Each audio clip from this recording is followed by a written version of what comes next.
నరసింహ శతకము.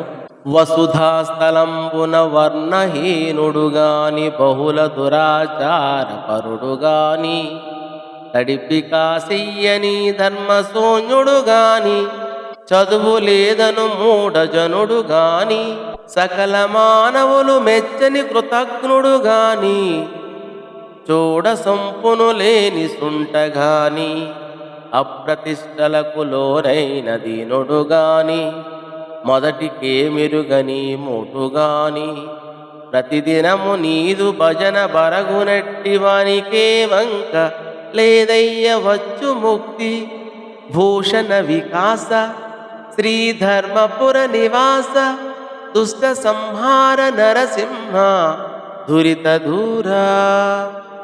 శోభామయమగు ధర్మపురమున వసించువో నరసింహస్వామి, నీవు దివ్యాభరణములతో ప్రకాశించువాడవు, పాపములను పాలద్రోడువాడువు, దుష్టులను శిక్షించువాడవు.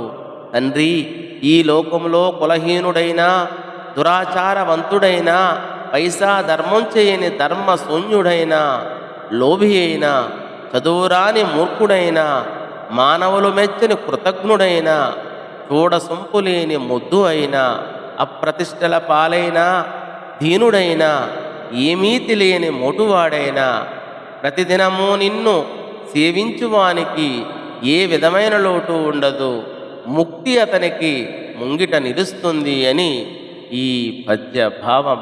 వంకలెన్నున్నా నీ వంక జూచి జంకు లేకుండా భక్తి తీర్థంలో కృంకులిడి వారికి ముక్తి వచ్చి ముందు నిలుస్తుంది.